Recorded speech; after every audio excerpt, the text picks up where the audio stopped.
Olá para você que está passando aqui pelas nossas redes sociais, eu sou o Fernando Calisto e esse é o Pode Ver, o podcast do Jornal Verdade que vem entrevistando pessoas influentes da nossa sociedade. E hoje, mais uma vez, trazemos aqui uma pessoa muito importante, influente, que eu posso falar que influenciou e trabalhou em Franca durante muito tempo, trazendo muitas coisas boas. Quero conversar hoje com Edgar Ajax, o Edgar Ajax que hoje... Ele trabalha com educação ainda, né? Trabalha com o pessoal da educação aí, como consultor na área da educação em Franca, na região, nas cidades da região, e também foi secretário de educação aqui no governo Gilson de Souza, além de ter sido secretário também de educação em Rifaina. Mas eu vou deixar que ele fale sobre tudo isso. Quero te dar um olá especial, Ajax. Seja bem-vindo ao Pode Ver. Meu amigo Calisto, muito obrigado pela oportunidade. É um prazer enorme estar aqui com você e com toda a equipe do Verdade. Maravilha, Jax. Eu quero começar falando com você. Onde começou a sua trajetória na educação? Você é professor formado, né? De carreira, né? Trabalhou. E isso começou como... Tinha vontade de ser professor quando era criança, usava aquele jaleco branco e ensinava a criançada em casa? Calixto, eu sempre fui apaixonado pela educação. Minha formação básica base, né, na área da educação. Sou professor de história, depois me pós-graduei em ciências políticas e também em gestão pública. Tive uma atuação inicial na rede estadual de ensino, dando aula no ensino médio, no ensino básico. Mas um momento o prefeito Abrão Bisco, lá em 2015, em Rifaina, me convidou para assumir a Secretaria de Educação do município. E daquele momento para frente, eu tive um divisor de águas na minha carreira enquanto educador, porque eu passei a me apaixonar mais ainda pela gestão pública municipal, e a experiência de secretário em Rifaina me acrescentou muito, né, em todos os aspectos. A partir daí, depois nós tivemos um segundo momento, que foi um convite importantíssimo também para assumir a Secretaria de Educação de Franca, tendo em vista as dimensões da pasta e o tamanho da cidade. Então também foi um grande desafio, que eu sou muito grato a ambos os prefeitos, ao prefeito Abrão Bisco, lá em Rifaina, que deu essa primeira oportunidade e que despertou todo esse processo conosco, e depois em seguida ao prefeito Gilson de Souza, que também nos oportunizou e nos honrou com o convite.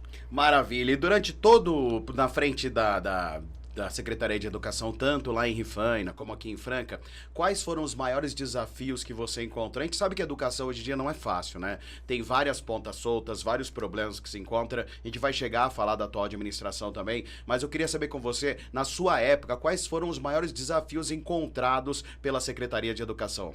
Mas eu sei que são vários, às vezes, né? Mas pelo menos elencar os mais problemáticos, assim. Vamos dizer que são realidades assim distintas pela dimensão dos municípios, né? Nós estamos falando de um município bem menor que é Rifaina, sim, claro, né? Comparado a Franca.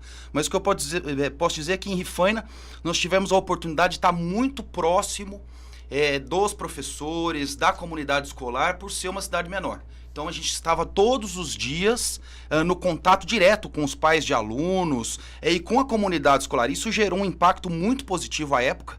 À época nós implementamos em Rifaina o primeiro plano municipal de educação do município. Isso já faz 10 anos. Os planos municipais eles estão sendo todos no Brasil afora reorganizados. Então, quer dizer, nós participamos desse movimento nacional lá em Rifaina, foi muito importante. Implementamos o plano de carreira dos professores à época lá também, que não existia.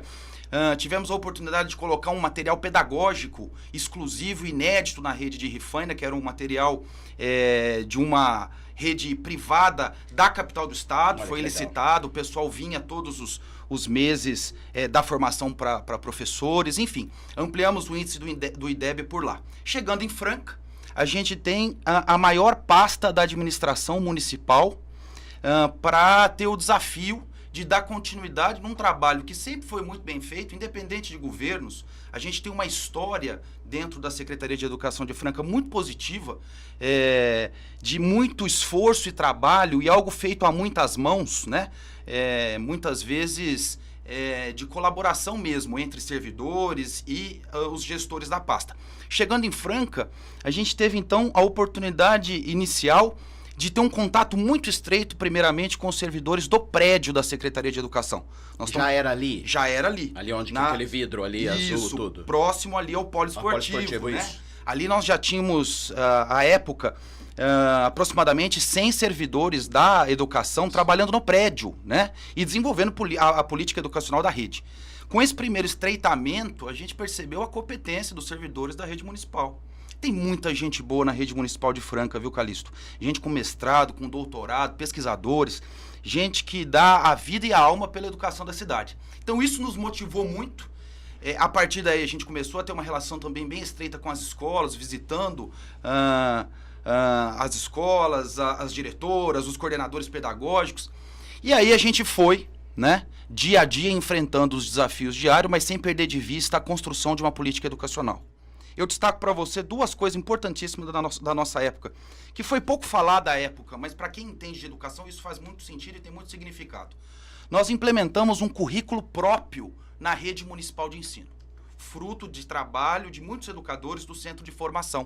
O que significa isso? Significa olhar para as especificidades do aluno de Franca, olhar para as características do aluno de Franca, pesquisar esse aluno e entender quais são as suas necessidades. Então construiu-se um currículo próprio, alinhado, obviamente, com o currículo nacional e com o currículo estadual, mas com questões muito particulares da necessidade do nosso aluno. Hoje em dia, na realidade, até então, as escolas ou as prefeituras seguiam um currículo do Estado, é isso? Exatamente. Nós pegamos um momento de implementação da Base Nacional Comum Curricular, né? E também de implementação de um currículo estadual, que era o currículo paulista.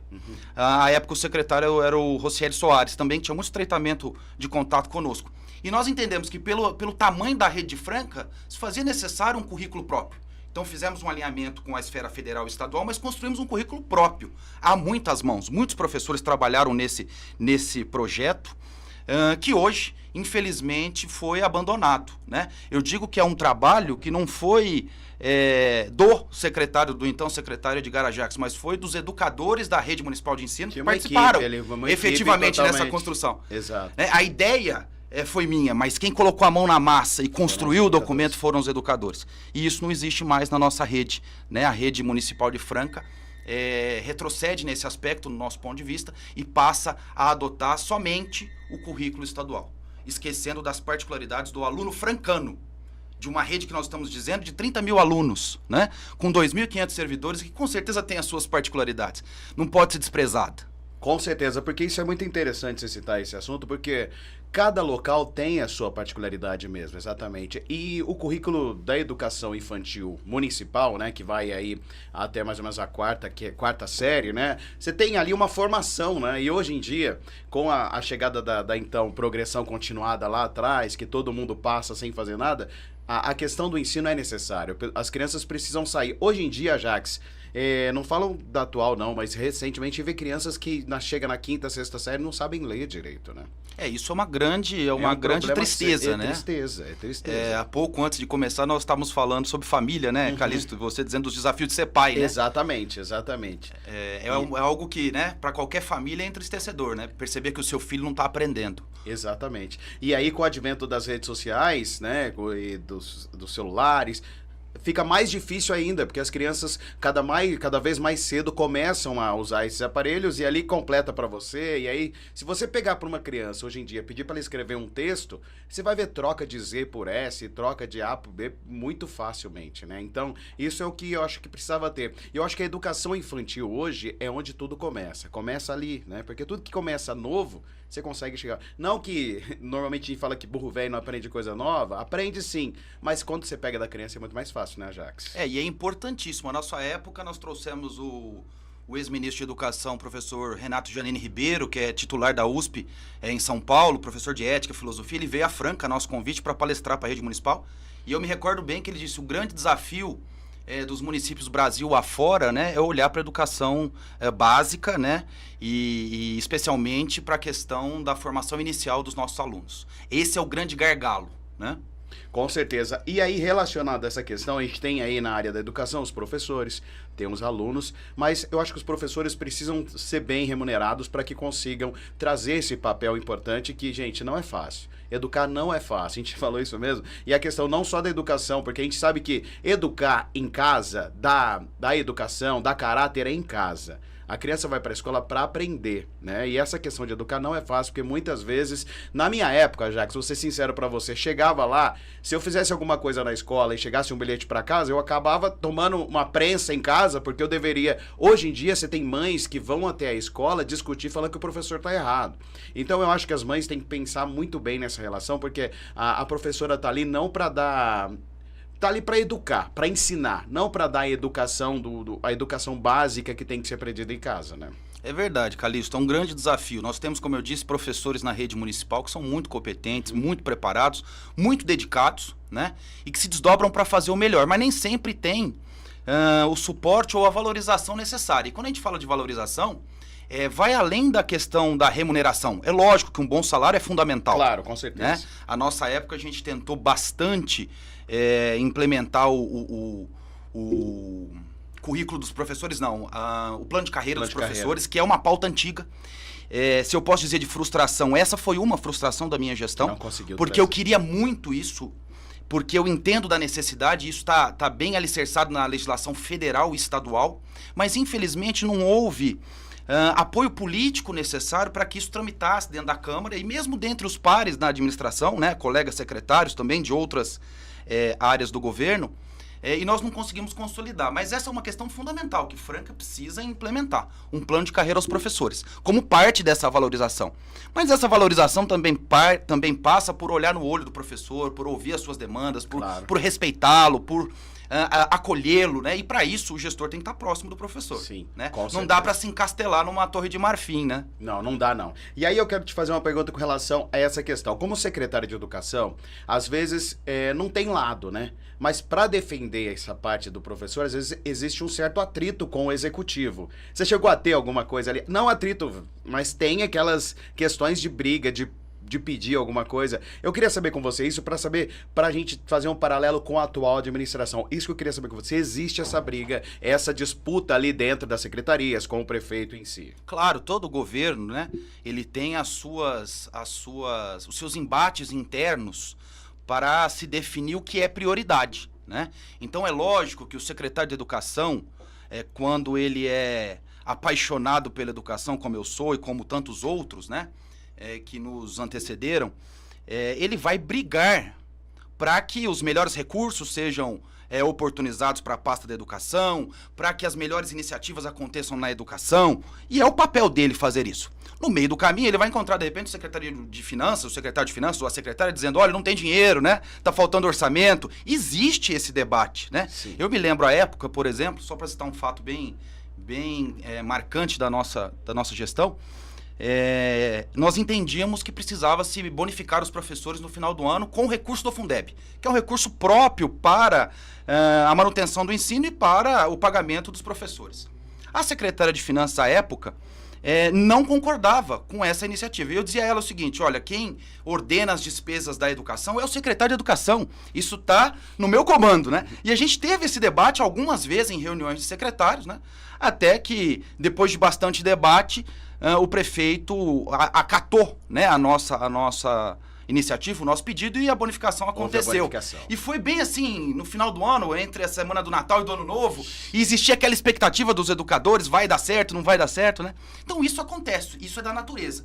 Agora, cabe ao secretário, né, no caso da educação que nós estamos dizendo, travar esse bom combate com os pares da administração para que as melhores coisas aconteçam na sua pasta, né? Eu queria te perguntar isso porque na atual administração a gente teve vários problemas aí, né? A gente teve pelo menos 2 greves e pessoas indo lá à frente à Secretaria da Educação, cobrando várias coisas diferentes. Recentemente também a gente teve outro problema agora com relação aos servidores aí também pedindo um aumento e tudo mais. Queria saber com você como essa demanda, eu acho que se eu não me engano é uma coisa inédita, pelo menos essa questão de 2 vezes irem até, não me lembro disso e a gente até comentou sobre isso. Eu queria saber com você o que poderia ser feito ou uma ideia de que poderia para resolver esse problema aí.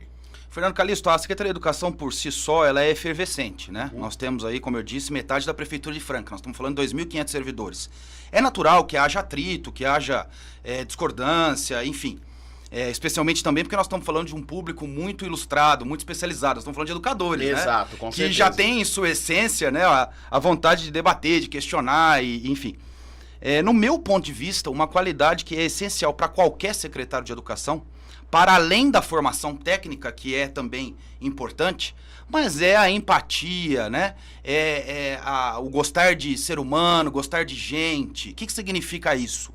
É não ter nenhum tipo de reserva na conversa com os colegas dentro da secretaria. Você precisa estar perto, você precisa ouvir, você precisa ter uma escuta ativa, como eu costumo dizer. Ah, mas isso demanda esforço, é desgastante para o secretário? Sim, é desgastante, especialmente pelo tamanho da rede. Mas é função primordial. Não acontece um movimento de professores na porta do prédio da secretaria do dia para a noite. Ninguém do nada fala assim, eu vou lá, né? Isso não acontece. As pessoas não dormem hoje, acordam amanhã e falam, vamos para a porta da secretaria. Tô com vontade, vontade de ir lá. Claro, o que acontece é que sistematicamente, professores da rede municipal de ensino, das mais diversas escolas, das mais diversas regiões da cidade, né, tentaram acesso ao gabinete da secretária e não tiveram esse acesso. Não puderam ser ouvidos em suas necessidades. Nem sempre o secretário pode atender todas as necessidades de todos os servidores. Claro, a gente sabe disso, porque existem implicações orçamentárias, legais e de toda a ordem. Mas ele tem por obrigação, de função, ouvir os servidores. Acolher a fala dos servidores. Até para conseguir ter um parâmetro mais efetivo do que está acontecendo na sua rede. Porque a rede franca, como eu disse já mais de uma vez, é uma rede grande, sim, né? E se você se encastela dentro do prédio da secretaria, que é muito bonito, né, aos olhos de quem passa, é bonito, mas a coisa acontece de fato na ponta da corda lá na escola. Lá na escola. Né? Então, esse movimento que ocorreu por 2 vezes aí de servidores, um recente agora na porta da prefeitura, né, um pouco mais amplo, né? Uhum. Tinham servidores de várias áreas, mas os da educação marcaram presença, né? Sim, estavam lá. Inclusive com cartazes fazendo alusão diretamente à figura da secretária. Exato. Né?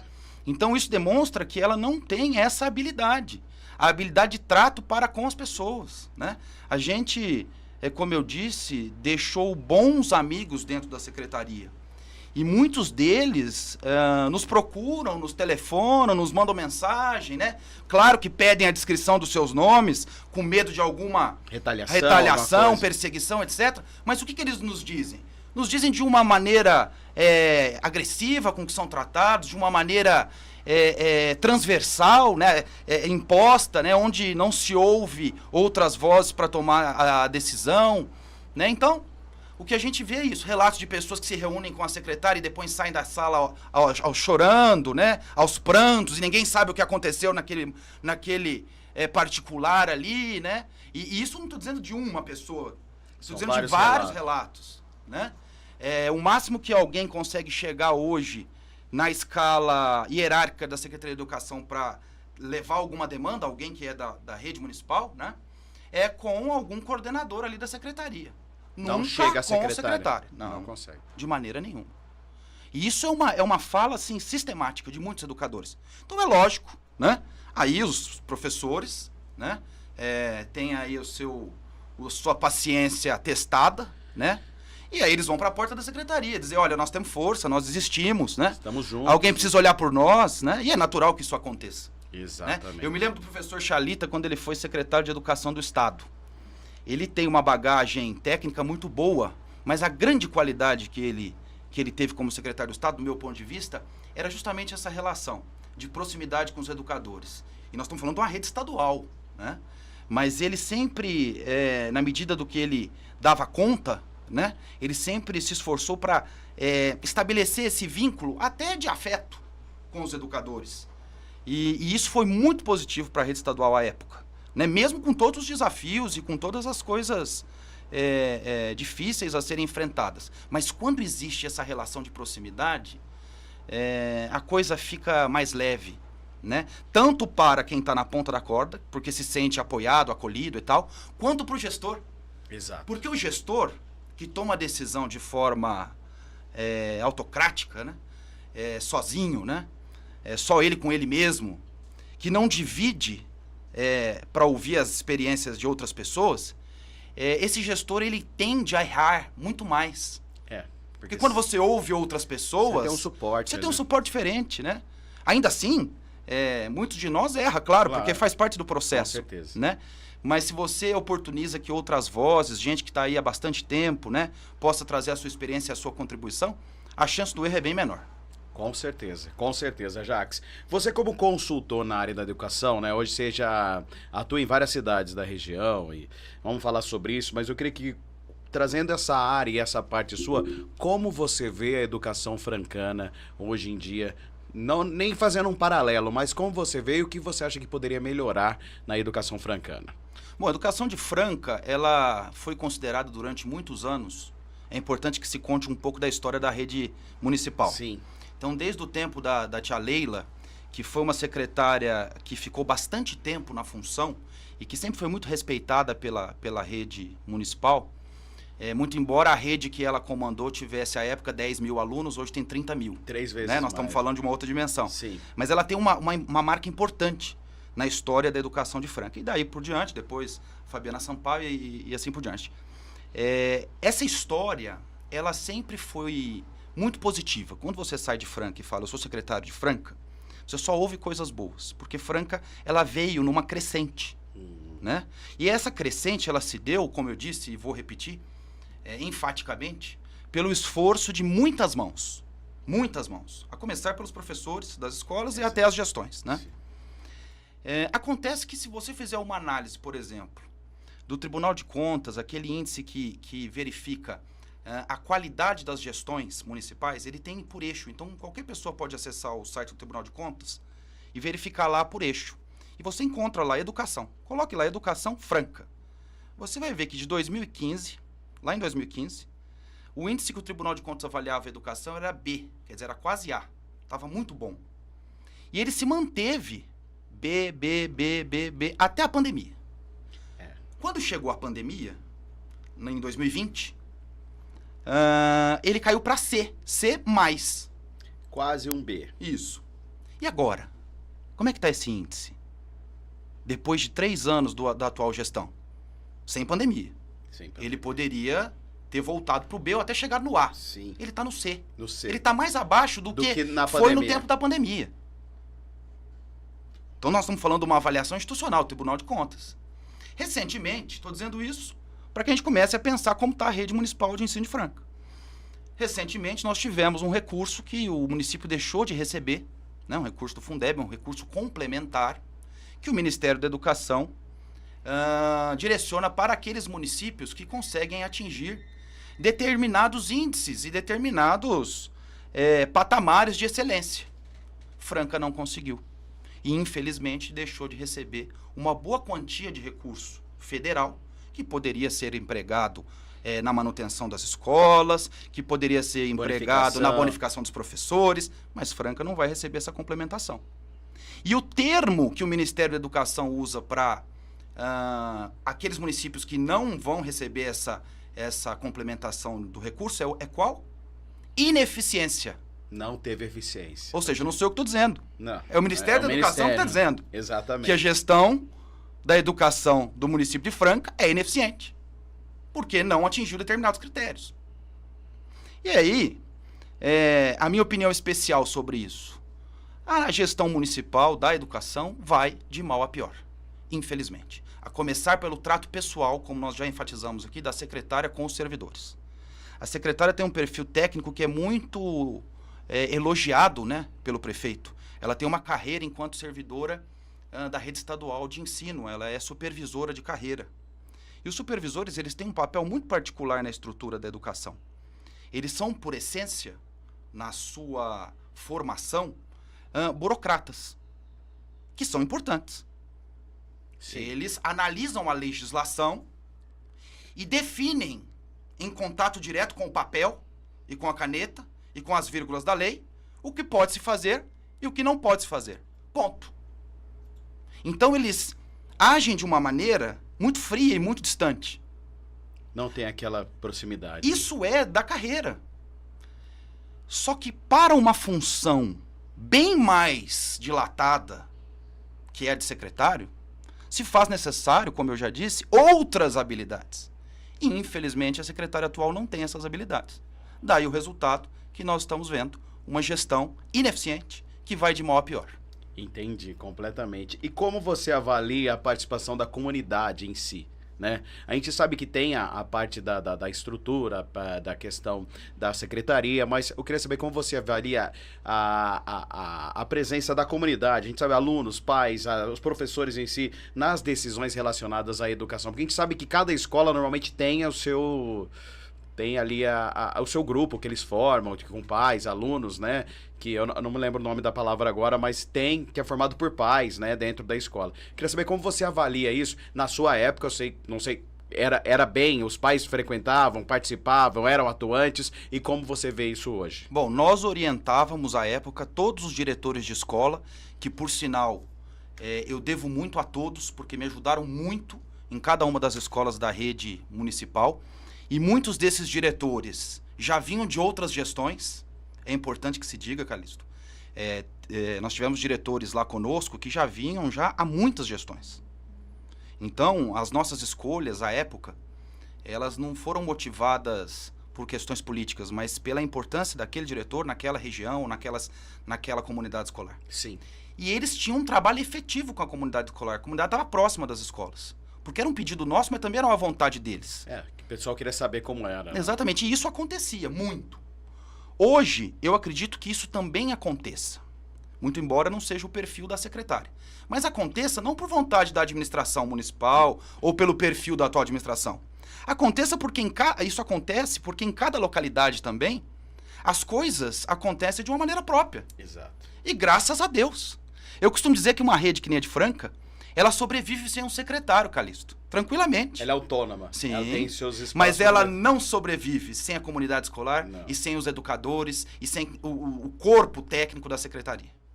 Então, é lógico, né?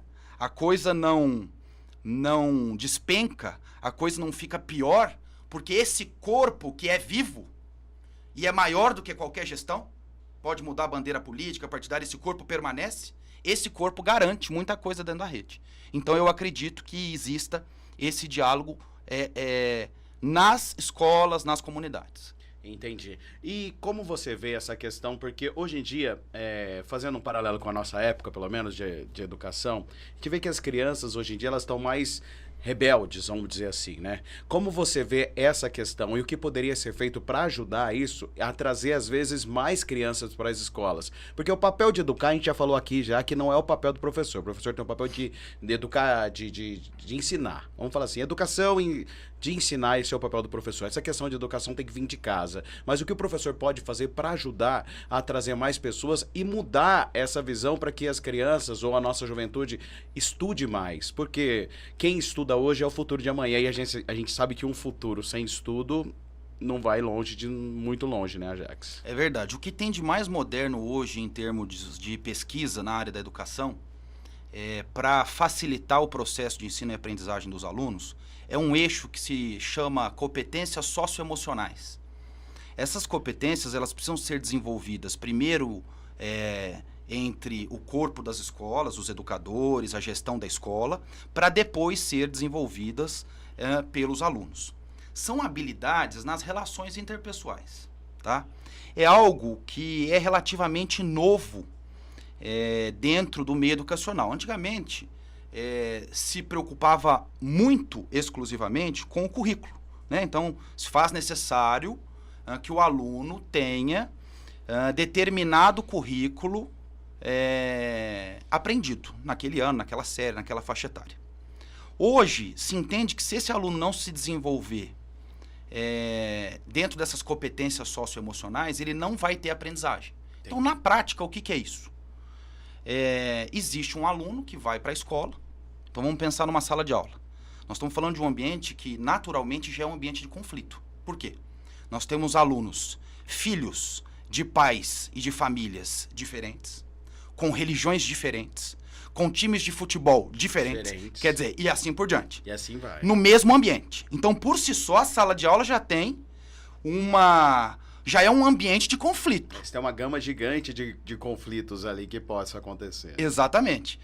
A gente soma isso a outras questões. Quer dizer, o professor ele precisa desenvolver essas habilidades socioemocionais de relacionamento entre os alunos para conseguir atingir depois, no segundo passo, né, o êxito no conteúdo.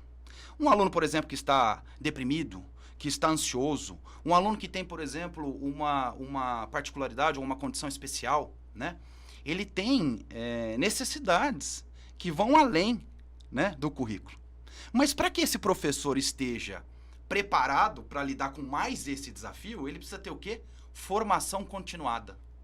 Um estudo, né? E isso cabe à gestão municipal. Entendi. A gestão municipal precisa dar formação continuada para os professores. Porque muda, né? É rotativa a questão.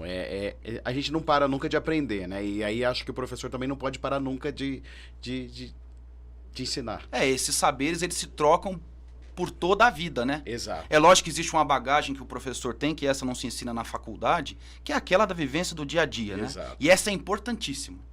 Né? A gente conversa, por exemplo, com professores que já estão na rede há 20, 30 anos, né? E que pegaram estilos de alunos completamente diferentes, como nós dizíamos. Então, ele tem uma bagagem própria, Sim. que é dessa vivência. Exato. Né?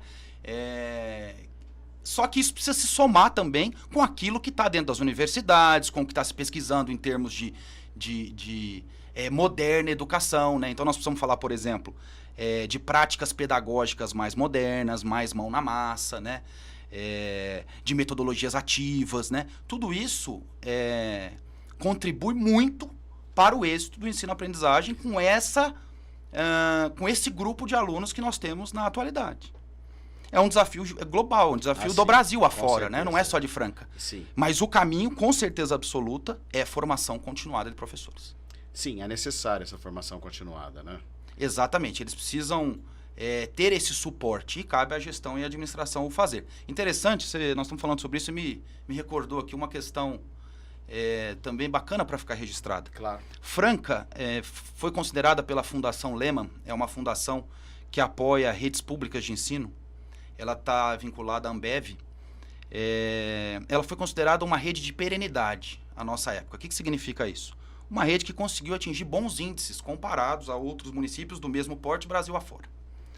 A fundação estabeleceu um vínculo com Franca de colaboração na gestão anterior, na época da Fabiana Sampaio. Quando nós assumimos, essa parceria já existia e nós entendemos que era importante dar continuidade. De que forma que isso se dava, Calixto?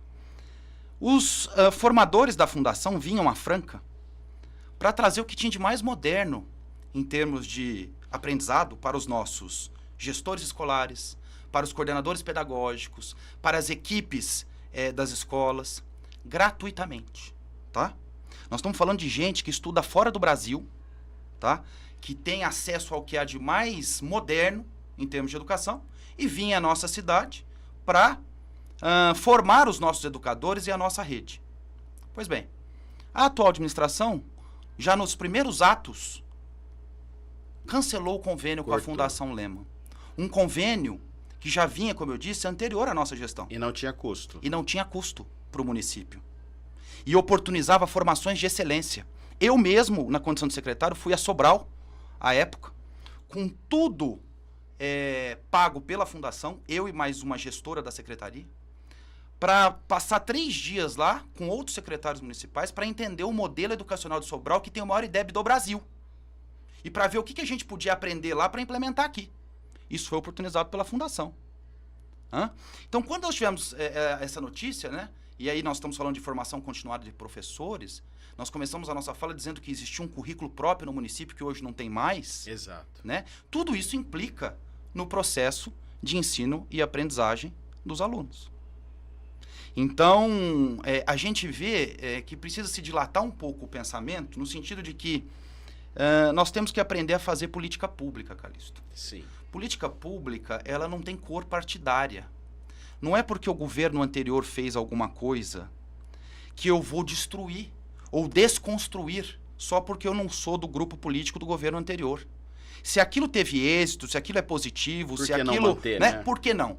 Especialmente em se tratando de educação. Exatamente. Que é uma política de continuidade. Isso. Você imagina se de 4 em 4 anos, todos os secretários de educação resolverem ou decidirem, junto com os seus respectivos prefeitos, independente de partido político, né, desconstruir tudo que foi feito na gestão anterior. Nós vamos ter uma ruptura sistemática de 4 em 4 anos. Sabe o que vai acontecer? Não vai ter rede de ensino mais. Nós vamos acabar com a identidade de uma rede que foi construída em 20 anos. Exatamente. Que é o que os educadores de hoje muitas vezes reclamam. Eles dizem assim, Edgar, quer se implementar uma lógica que é do Estado na nossa rede no município, que você sabe muito bem que é uma rede que tem uma construção de identidade de 20 anos. Então, é claro, todo secretário tem o direito à liberdade de imprimir as suas particularidades, né, aquilo que entende que é melhor, mas desconstruir o que funciona, o que está indo bem e o que foi feito a muitas mãos, só porque era da gestão anterior, ou da outra, isso, sem dúvida nenhuma, não é fazer gestão. E a gente vê isso claramente com esse movimento que eu disse, que foi o movimento de ruptura com a Fundação Lehman, que eu imagino que, no futuro, se a nossa rede quiser retomar essa parceria, talvez nem consiga. Vai ser mais problemático, né? Porque existia ali, né, uma parceria, né? E houve... E uma parceria com muitos frutos para a rede de ensino, né? Eu só citei um exemplo lá, né? Mas eles vinham muito à Franca, eles oportunizavam muita formação, né? O próprio currículo que nós construímos teve assessoramento deles, né? Então, é uma parceria que não podia ser desfeita jamais. E que fique claro, quem implementou essa parceria no município não fui eu. Foi a secretária Fabiana Sampaio, anterior a nós. E nós demos continuidade, por entender que era importante. Exato. E isso deveria continuar, porque isso não era do secretário A, B ou C, era da Rede Municipal de Ensino. Da Rede Municipal, exatamente. Né? Ninguém pode pegar para si, né? Exato. Ô, Ajax, eu quero te falar o seguinte, a gente falando em ruptura, né? Em 2020 a gente teve o caos, né? Que foi a Covid, que trouxe o caos para a educação. Eu queria ver com você, as crianças perderam anos e anos, possivelmente, do que poderiam aprender isso, né? E isso, houve um decréscimo, né? Aí normalmente se estava subindo, agora estava caindo a educação. E depois disso precisa dessa nova mudança. E a gente viu que a escola à distância não foi realmente muito importante, né? E eu queria que você me dissesse sobre isso, o que você vê, como você vê que a Covid fez com a gente aqui, todo esse problema, e o que possa fazer para a gente, talvez, a gente não vai conseguir recuperar isso, ou vai até demorar anos para isso, mas o que pode ser feito para ajustar, pelo menos, parte disso? Sem dúvida nenhuma, a pandemia ela trouxe um atraso na educação do país, absurdo, né? Falam-se em 10 anos. Em 10 anos, nós estamos falando de pesquisa já estruturada, que traz esse número, 10 anos. Aí você fala assim, mas foram só 2 anos que ficaram parados, como assim perde 10 anos? Né? Porque não é por aí que se conta. Exatamente. Né? Numa sistemática mais ampla, nós estamos falando de um atraso de 10 anos, tá? Nós estamos falando também de um impacto enorme, para além das questões do ensino-aprendizagem, um impacto social muito grande, porque a gente tem que lembrar que a escola é um espaço de proteção social também. Que significa isso? Muitos alunos vão à escola para comer, infelizmente, mas é uma realidade. Sim. Tá? Muitos alunos deixam de ser agredidos ou de sofrer qualquer tipo de violência física ou psicológica nas suas casas ou comunidades, porque está protegido dentro da escola. Então, o papel da escola vai bem além, né? Bem além, sim. Então, nesse período da pandemia, muitos alunos, infelizmente, não só de Franca, mas de outras redes, que a gente tem acesso a informações, passaram por situações muito delicadas, tá? Então, isso também trouxe um impacto de ordem psicológica, de ordem emocional, né? E de ordem social. Além do impacto, como nós já dissemos, de 10 anos no ensino-aprendizagem. Aquelas redes que tiveram um olhar atento a isso, imediatamente implementaram nos seus currículos, pós-pandemia, algum tipo de processo de recomposição de aprendizagem. Isso é trivial. Acabou a pandemia, as redes de ensino retomaram as aulas. Olha, nós vamos diagnosticar esse atraso e precisamos ter alguma ação diferente do que se fazia antes para recompor essa aprendizagem. É uma mudança, né? Exatamente, né? Existem muitos desafios para que isso ocorra, mas é fundamental. E essa recomposição de aprendizagem pós-pandemia, ela não se dá em um ano. Não. Né? Ela vai ter que ser sistemática e contínua, e ela vai necessitar também de muita observação, né, desse aluno, de muita atenção e de muito estudo. Então, uma parceria que se faz muito importante nas redes de ensino, no meu ponto de vista, é com as universidades, né?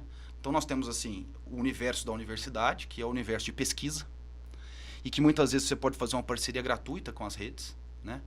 E entender em conjunto com a universidade que metodologia se pode utilizar para recuperar, né, aquilo que foi perdido na pandemia. Como quem está na universidade, né, principalmente na pós-graduação, mestrado, doutorado, está olhando para isso, está estudando sobre isso, né, fica mais fácil direcionar, né, a maneira como se deve conduzir isso nas escolas e nas redes de ensino. Uma coisa é fato, precisa-se de parceria, não dá para se fazer sozinho. Primeiro porque as redes, de forma geral, têm questões de ordem orçamentária, né? Mas, para além disso, né, a gente precisa hoje pensar em uma educação colaborativa, né, onde outros atores da cidade, outras políticas públicas dialogam, né? Não dá para você pensar, por exemplo, educação só numa caixinha. Essa mesma educação tem que dialogar com a assistência social, que tem que dialogar com a saúde. É necessário. Se faz necessário. Então, por exemplo, você tem muitos alunos que voltaram da pandemia numa condição, como eu disse, psicológica, muito complexa. Foi um problema sério a questão psicológica, porque as crianças estavam acostumadas a ir para fora, né? A sair. De repente ficam fechadas no seu mundo ali, quantas crianças. E, ao contrário, quem ficou fechado até sair, a hora que volta, né, sofre esse encontro com várias crianças novamente. Exatamente. Então, se faz necessário, por exemplo, um fluxo especial para os alunos da educação com a Secretaria de Saúde. Exato. Não dá para aquele aluno que foi identificado com uma necessidade ou uma demanda específica, especialmente na área de saúde mental. Exato. Não dá para você pegar esse aluno e colocar ele lá no fluxo comum da comunidade. A Secretaria de Saúde tem que criar um fluxo especial para ele. Se não tem, que crie-se, né? Porque é uma necessidade. E hoje a gente tem os CAPs aí para ajudar também, né? Sim. Além dos adultos, também podem ajudar crianças com essa relação também. Sim, inclusive a Fundação Allan Kardec criou recentemente um programa muito interessante, Estrelinhas, gratuito, né? E que visa dar suporte psicológico para crianças e adolescentes com terapias alternativas e com uma série de procedimentos que podem ajudar muito nisso, né? E aí a gente precisa louvar quem tem que ser louvado, né? O terceiro setor em Franca é muito bom. Nós falamos da Fundação Allan Kardec, mas nós temos outras fundações ligadas às mais diversas denominações religiosas e algumas também sem nenhuma cor religiosa, mas todos fazendo um trabalho muito bom, inclusive na educação. Exato. Né? Lembrando que a rede de creches, por exemplo, em Franca, ela é toda terceirizada para o terceiro setor. Maravilhoso. E é um trabalho excelente, né? E os educadores que estão nas creches precisam de um pouquinho de carinho também, viu? Exato, precisam ser vistos, né? Também. Precisam ser vistos. Olha, eu queria ver com você outra coisa com relação. Na minha época, sempre quando eu falo assim, nossa, você deve ser velho. Não, não é. É que na nossa época não havia o estudo integral, né? Era manhã, tarde, noite que fazia isso.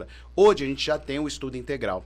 Como você vê o estudo integral para as crianças? Como você vê essa questão? Você acha bom o estudo integral? Olha, período integral, na realidade. Eu acho excelente, desde que isso seja implementado da forma correta. Então, para a gente falar de educação integral, nós precisamos buscar um pouquinho alguns educadores do início da história da educação no país. Nós precisamos ler um pouco de Anísio Teixeira, por exemplo, que foi o pai da educação integral no país, né? E também considerado até o pai da educação de forma geral. E entender que pensar uma educação integral vai muito além do tempo que o aluno fica na escola. Então, você dá condição para esse aluno ficar 8 horas dentro da escola é positivo, desde que isso esteja alicerçado em um ambiente propício, ou seja, precisa ter estrutura física adequada, senão se transforma numa gaiola, né? O aluno fica estressado, ele está num ambiente que ele não tem área verde, ele não tem outras possibilidades, imagina. Nós não conseguimos ficar 8 horas dentro de uma sala de aula? Não dá. Então você precisa ter, a começar por um espaço físico adequado, você precisa ter uma estrutura pedagógica própria, e isso dá trabalho para se construir. Não é colocar lá 2 ou 3 oficinas de música ou de alguma outra coisa e achar que isso é ensino integral, tá? Isso pode parecer na hora que você divulga, né? Sim. Olha, eu tenho uma escola integral na minha cidade, eu tenho 2, eu abri 5, 10 escolas integrais. Mas na prática, se você for conhecer o modelo, se você for olhar para dentro desse ambiente, a forma como as coisas acontecem ali, são estruturadas pedagogicamente, a forma como esse prédio está estruturado, você vai perceber que não tem ensino integral ali. Tem período integral. Pode ser muito interessante para o pai e para a mãe, porque, claro, o pai e a mãe precisam trabalhar, não resta dúvida. Mas pode acarretar num prejuízo altíssimo para esse aluno. Isso que eu ia falar, porque a criança pode ficar estressada ali dentro também. Exatamente. Né? E existe pesquisa sobre isso também, Calixto. A rede estadual de ensino, há uns anos atrás, começou a fazer várias escolas de tempo integral. Tempo integral. Isso. Mas sem essa concepção integral mais ampla. O que começou a acontecer? Os alunos não queriam mais ficar. Debandada. Exatamente. Começou a ter evasão. Nós temos cidades próximas aqui da nossa região que a rede estadual implementou escola de tempo integral e não tem aluno na escola, porque os pais não levam. Porque sabem que no cotidiano, nesse exercício de ficar 8 horas dentro da escola, por não ter boas práticas ali acontecendo, esse aluno, ele se estressa mesmo. Agora, você imagina pensar isso para o universo de um aluno da educação infantil, da rede municipal de ensino. É mais complexo. É muito mais complexo. Então, a gente precisa olhar para isso com mais profundidade. O que nós queremos? Eu quero escola de tempo integral. Tá bem. Então, vai ser um espaço ali onde o aluno vai ficar.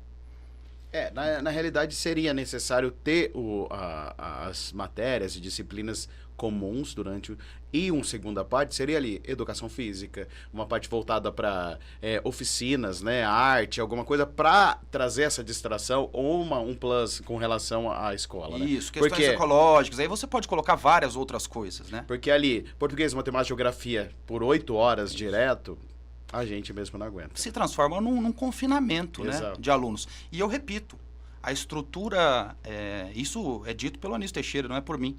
A estrutura física é importantíssima. Então, Não dá para você pegar um prédio de uma escola que a vida inteira funcionou... De concreto ali. No período regular, e falar, amanhã eu transformo ela numa escola de tempo integral. Exato. Vai ser de tempo, mas vai completamente às avessas... Ao que se preza. Do que a necessidade. Você precisa ter um lugar que, né, precisa ter área verde, precisa ter outros espaços, né? Estressa o professor e estressa o aluno. Exatamente, mas eu acho que é preciso ter uma concepção diferente, né? Porque senão você tem um local. Se não for só para estudar, deixa a criança na escola, então.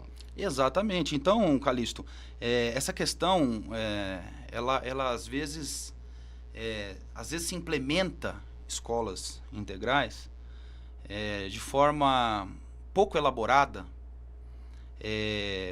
muito rápida, com um objetivo eleitoral, porque isso gera, né, uma notícia teoricamente positiva. Franca agora tem escola integral. Exato. E aí acaba... Mas na prática, né, não existe a elaboração necessária, né, para que isso realmente faça sentido e seja algo diferencial para esse aluno. Pelo contrário, né? Então, como eu disse, já tem pesquisa sobre isso com as escolas estaduais e daqui a algum tempo vão ter pesquisas também nas escolas municipais para ver se isso está se efetivando de forma positiva ou não, né? Com certeza. E você acha que hoje ainda existe a desigualdade em educação? Existe desigualdade? Existe muita desigualdade, Calixto. Muita. A começar porque nós ainda temos desigualdade socioeconômica. Sim. E isso implica na educação, né? Mas nós temos, por exemplo, se a gente tabular, né, sem citar as regiões para não ficar estigmatizado. Sim, claro. Mas se a gente tabular a nossa rede municipal de Franca, a gente consegue identificar quais as regiões cujo ensino e aprendizagem tem mais efetividade e cujo ensino-aprendizagem tem mais dificuldade. Está relacionado a áreas mais pobres mesmo? Está relacionado a questões socioeconômicas também. Não só isso, mas está relacionado a isso também.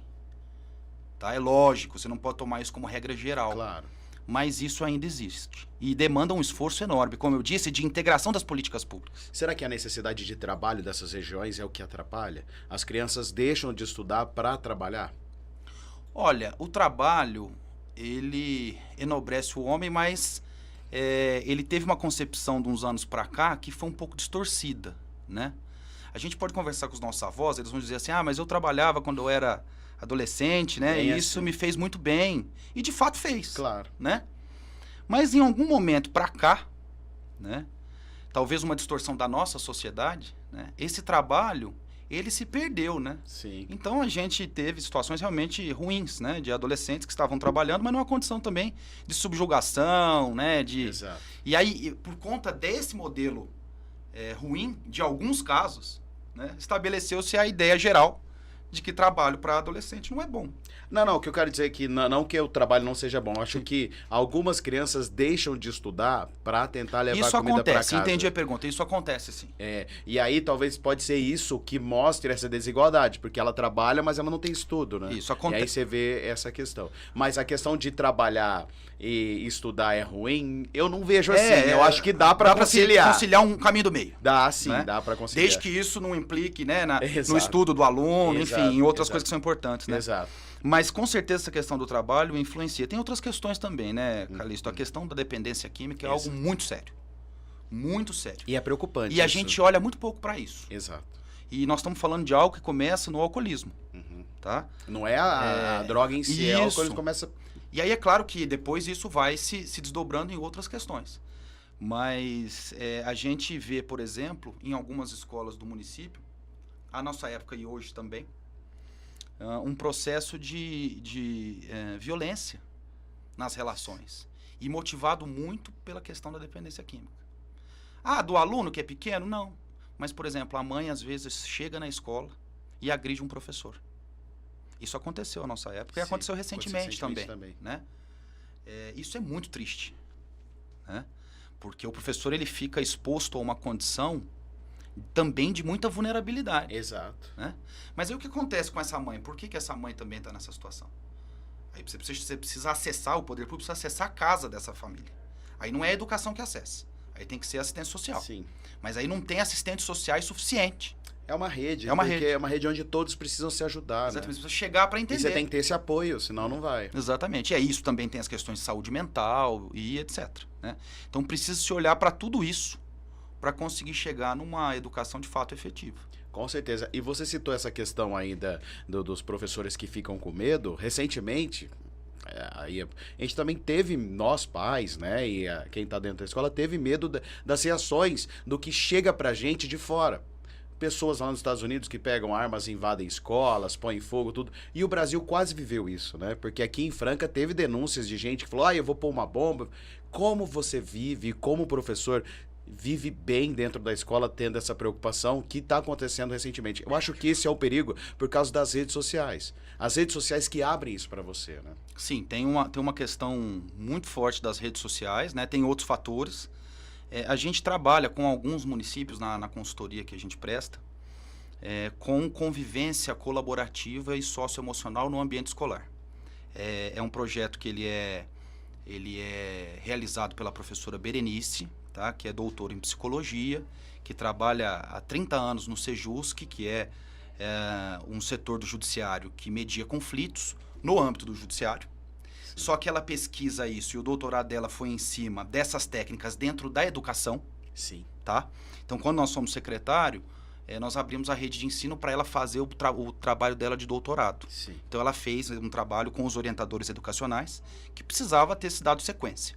Mas, a partir desse laboratório, desse estudo de doutorado, então, hoje, a gente oferece por alguns municípios, Brasil afora, formações para que o professor consiga lidar com toda essa rede de conflitos, com todas essas demandas emocionais, né? E ainda assim, né, conseguir encontrar um caminho do meio para ajustar tudo isso, né? E cumprir esse papel tão importante. Exato. Né, que é de formar os nossos alunos.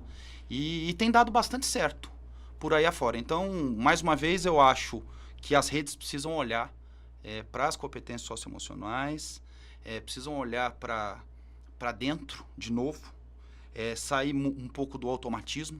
E aí, quando se burocratiza muito a educação, a gente fica no automático. Exato. Só preenchendo planilha e papéis. Quer dizer, isso é importante em certa medida, porque você está dentro da administração pública, então você tem que comprovar. Mas não pode ser só isso. Se você ficar só no automatismo, né? Carimbo, assinaturas, planilhas, e preciso entregar tal relatório, etc., você não tem tempo nem espaço para refletir sobre a educação. As relações elas ficam distantes. E aí aonde, né, nós temos as surpresas desagradáveis. Um aluno que entra numa escola e comete, né, uma agressão ou até um assassinato, como a gente infelizmente viu por aí afora, né, ele não faz isso do dia para a noite também.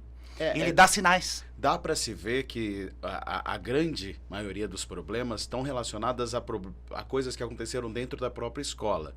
Algum que vem de casa, mas você vê que aquela criança, às vezes, que chega a esse nível, estava sofrendo bullying, estava sendo judiada, estava sendo... E chega um momento que, com exceção dos psicopatas, que chega que você explode, né, Ajax? Exatamente. É humano. Não estou defendendo essas pessoas, mas eu acho que é preciso ver isso aí e não só chegar a esse ponto. Isso. Porque não pode deixar, tem que acabar antes para não poder deixar desse ponto. E para o educador ter condições de identificar esses sinais ao longo de um percurso, por exemplo, de 1 ano, 2, 3, Sim. antes que isso...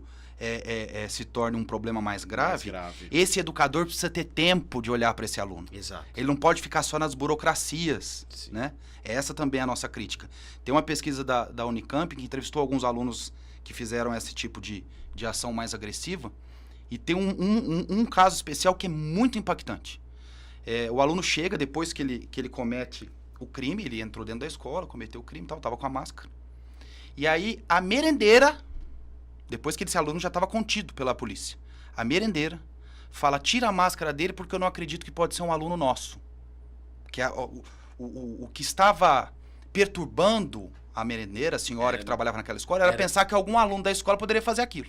Quando tirou, que esse aluno foi revelado, era um aluno da escola. E ela chama o aluno pelo nome e diz, meu filho, mas você... E o aluno responde para ela assim, em você eu não ia fazer nada. O que a gente tira de lição nisso? Ele tinha vínculo de afeto com essa pessoa. Sim. Ele conseguiu, mesmo estando num processo claro de transtorno, né?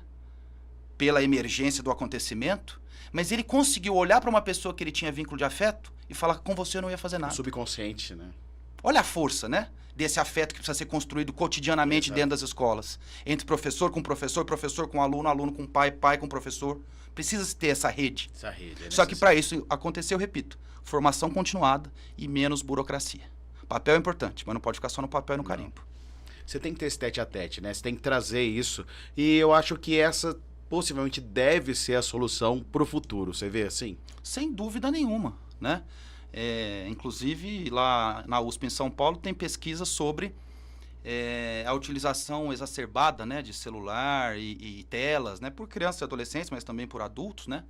E o quanto que esse distanciamento do tete-a-tete, né, faz falta na nossa estrutura emocional geral, né? Tem pessoas que numa mesma casa, ficam 5 pessoas na mesma casa, cada um num celular, se comunicam até pelo WhatsApp. Pelo WhatsApp, né? E não trocam um olhar. Não trocam. Né? Nem que seja para trocar, às vezes, uma... Como é que fala? Nem só para falar assim, ó, vê aí que eu te mandei. Exatamente, né? Mas nem isso. Quer dizer, nós estamos nos distanciando enquanto ser humano. Exatamente. Então, nós vamos precisar fazer esse retorno. Sim. Esse retorno já está acontecendo.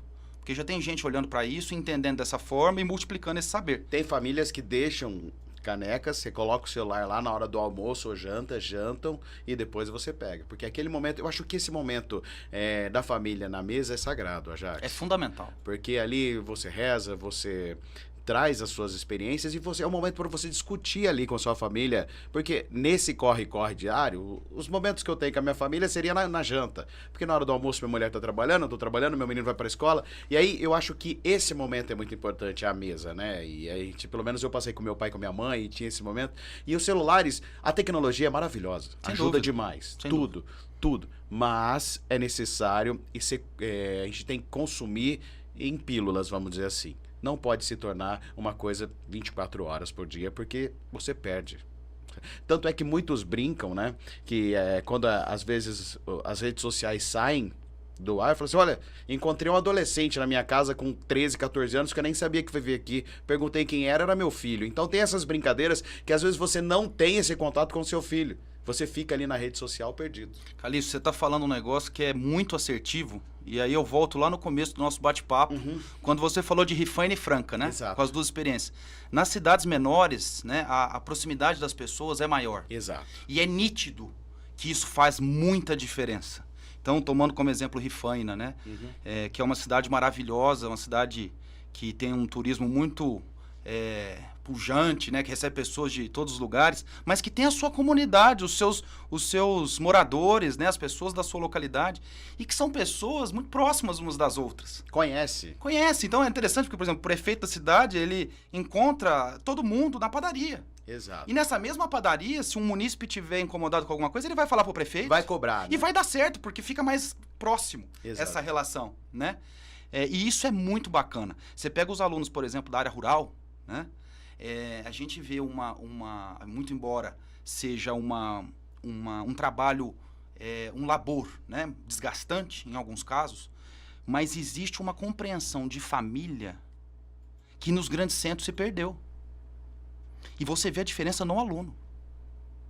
É impressionante. É impressionante. Então, talvez o muito ou mais seja menos.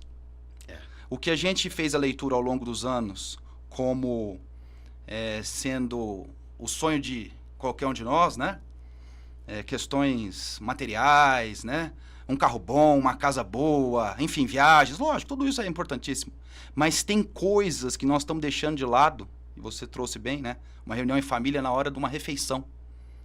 Isso não tem preço. Não. Isso não tem nada que substitua. E isso, sem dúvida nenhuma, forma o caráter dos crianças e dos adolescentes de uma forma muito bacana e a muito gente importante. volta onde eu falei, que o papel da família e do pai e mãe é ensinar em casa. Exato. E essa falta, a criança não vai ter isso. Porque a criança está ali no celular e ela começa a ser inspirada e ensinada por outros. Porque você delega, você deixa que as redes sociais ensinam seu filho. E a rede social... Hoje eu falo que muitas vezes as redes sociais são aí revólver na mão de macaco. Porque você vê que as pessoas fazem o que quer e não tem punição para isso, né, Jair? Falam o que quer, Exato. escrevem o que quer, né? Muitas vezes de uma forma assim irresponsável, né? E esses atentados que nós dissemos, você colocou Exato. muito bem, né? Ele se deu muito por uma questão sistêmica de redes sociais. Exatamente. Né? Esses dias eu estava vendo um caso na televisão, eu nem gosto, para te falar a verdade, de ver muito, porque a gente precisa A gente fica incomodado. desanuviar um pouco o pensamento, tem hora, exatamente. né? Senão a gente vai ficando só nessa... Exato. Mas um caso assim horrível de uma pessoa que pegou uma foto de uma terceira pessoa, colocou na internet dizendo que essa terceira pessoa tinha matado um cachorrinho. Não sei se você viu isso. Isso aí tomou a imprensa nacional, né? Só que essa pessoa não matou cachorro nenhum. De maneira alguma. Utilizaram essa foto dessa pessoa, não sei com qual intenção, enfim. E aí isso foi multiplicado na internet, indiscriminadamente. Todo mundo foi compartilhando. E é compartilhado. Essa pessoa foi encontrada na rua, foi espancada e morta. Espancada e morta. Por não ter feito nada. Por meramente uma pessoa pegar a foto dela e divulgar. Temos outros casos também, fizeram aí recentemente, pegaram a imagem de uma menina, acho que até foi ela, falou que ela teria um caso com o Whindersson Nunes, né, o Whindersson Nunes, e chegou até a causar o suicídio da menina por relação a isso, porque ela foi, os haters entraram e bateram tanto nela que a pessoa psicologicamente não deu conta. Quer dizer, isso é gravíssimo Demais. E tem que ter punição. É necessário. Né? E isso não é cerceamento da liberdade. Não. Porque tem gente que traduz dessa forma. Exatamente. Né? A liberdade ela tem que estar condicionada à responsabilidade também. Né? A gente vive num mundo hoje que a gente tem mudanças. A gente sabe que até ontem, eu estava conversando com os amigos, que daqui para frente vão ter empregos que a gente nem faz ideia do que são, né?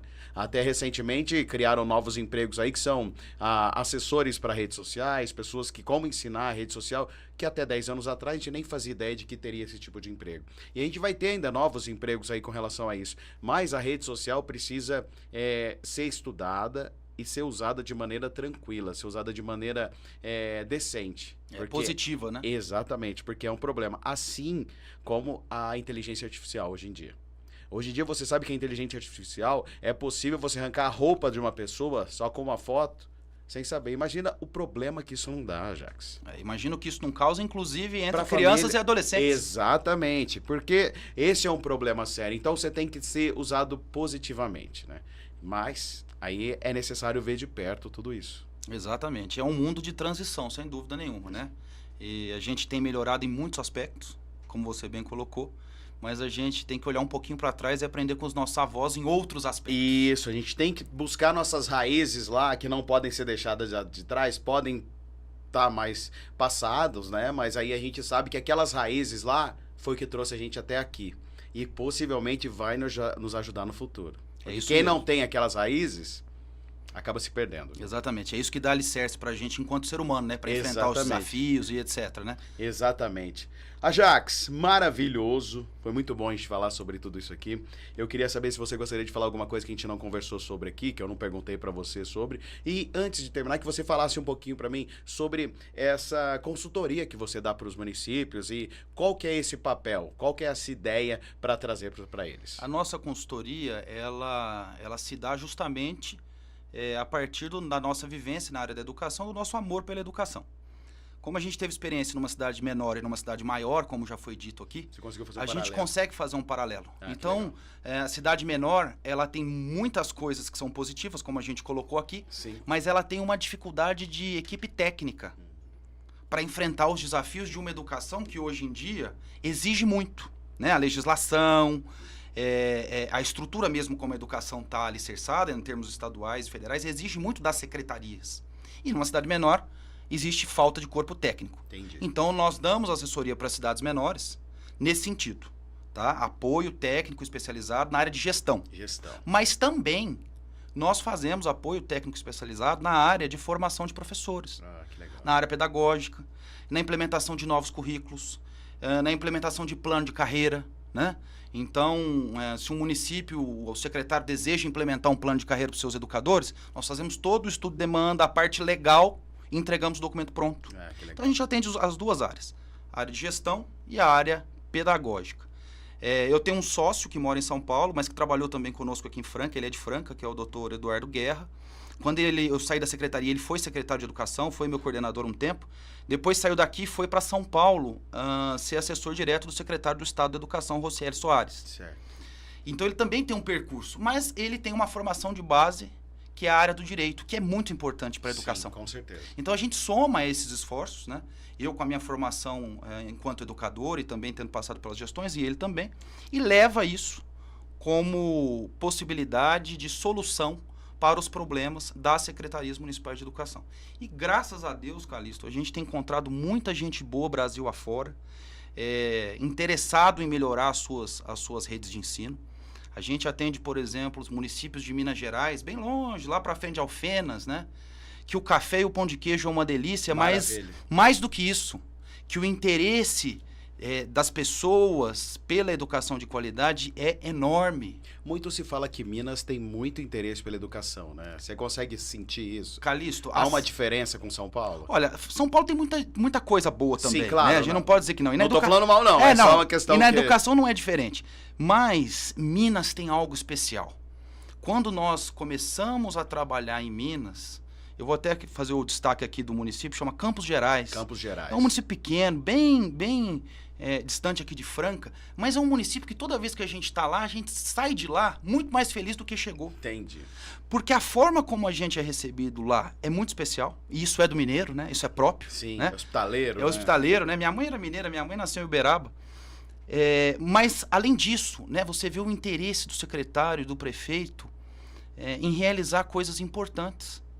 Então, quando você chega com uma assessoria, mas você é recebido por uma gestão que se interessa verdadeiramente em implementar mudança, você tem duas forças que se somam, né? Então, a gente sai muito mais motivado. Porque é lógico, Calixto, que é o meu ganha-pão. É lógico que eu preciso viver e trabalhar e pagar conta igual todo ser humano normal, né? Mas é lógico também que o prazer de realizar as coisas na área da educação é absurdo para quem gosta e ama essa área, assim como as outras áreas, né? O prazer que você tem, por exemplo, no jornalismo, eu tenho certeza absoluta, né? Que ele te motiva muito também. Exato, né? Com certeza. O que o jornalismo pode fazer, né? Em termos de impacto social, enfim. E é isso tudo. Então, assim, a consultoria, ela tem esse viés. É uma oportunidade que a gente tem de trabalhar e, ao mesmo tempo, continuar fazendo aquilo que a gente gosta. Maravilha. A gente entrevistamos aqui recentemente no Petcast foi uma veterinária, e ela falou pra gente o seguinte, só um paralelo, quando você tem um prefeito que gosta da área animal, você vê que você não tem trabalho. É o que eu te pergunto é o seguinte, quando você vê um prefeito que gosta da educação, que é a favor da educação, deve ser muito mais fácil trabalhar, né? Muito mais fácil. E não necessariamente o prefeito precisa ser da área da educação para ter essa sensibilidade. Exatamente. Né? Basta ele ter a compreensão da importância dessa área. Isso. Né? Eurípides Barçanufo, em Sacramento, que foi vereador lá, político, mas foi um grande educador, ele dizia à época, e nós estamos falando do início do século passado, tinha uma farmácia e uma escola, e não existia condição econômica de se manter as duas coisas. E ele disse, fecha a farmácia e mantém a escola. Ele já enxergava essa época, né, a importância da educação. Sim. Aí depois de muitos anos você tem, na Escola da Ponte em Portugal, o mesmo modelo que Eurípides fazia em Sacramento, aqui do lado. Modelo pedagógico de ensino. Lá em Portugal, como referência para o mundo. Mesma coisa. E era aqui. Só não tinha internet, né? Para isso se comunicar. Exato. E as coisas acontecerem. Para mostrar para os outros. Né? Então, o que eu quero dizer é que quando um prefeito entende a importância da educação, né? Ele se relaciona com tudo isso de uma outra maneira. E vou te dizer mais, até uma pretensão da minha parte. Mas o resultado e o retorno político, ele vem por acréscimo. Se você olha para a educação verdadeiramente, se o prefeito olha para a educação verdadeiramente e faz pela educação da sua comunidade, o retorno político acontece, sem muito esforço. Vai lá em Sobral, é o mesmo grupo político que está há 20 anos. Mas existe um projeto educacional que é referência do Brasil inteiro há 20 anos. Exatamente. Então, será que isso não impacta? Será que isso é aleatório? Não é. Né? Ou será que a população, a comunidade, a sociedade, todos nós somos pessoas bobas, que não sabemos perceber as coisas? Né? Bobos quem acham isso. Então, mesmo aquele prefeito que só pensa em política... Exato. Né? Vale a pena olhar para a educação. A educação é a base. É a base, Ajax. É a base de tudo, né, Calixto? Exatamente. É a base da nossa sociedade, é aquilo que nós temos de mais importante que pode nos dar condição de ter um amanhã melhor. Exatamente. De ter um amanhã melhor, com certeza absoluta. Com certeza. Agora, tem um porém. Semear na educação requer paciência. O que você constrói hoje vai dar frutos daqui 10 anos. Exato. Então, às vezes, para o político imediatista, que precisa do voto para daqui 4 anos... Não dá tempo. Não vale a pena. Então, não. É melhor construir uma ponte... É melhor você pegar uma escola que o telhado está caindo já há 20 anos, mas se você arrumar a escola, você não vai poder, só o telhado, você não vai poder fazer a inauguração do telhado. Então você vai lá e constrói uma outra escola, sem a necessidade. Opa, aí você fala que tem, em vez de ter uma, tem duas, mesmo que uma tá capenga. Mas você põe a sua placa lá na outra, Exatamente. Você faz um ato político. Né? Exato. Então, assim, tem todas essas questões. A educação, ela é para aquele político que enxerga a médio e longo prazo. Para o político que enxerga só o hoje...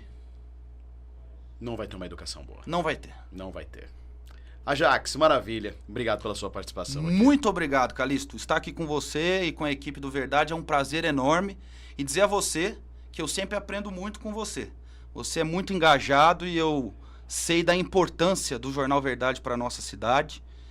Isso é fruto do trabalho seu e de toda a equipe.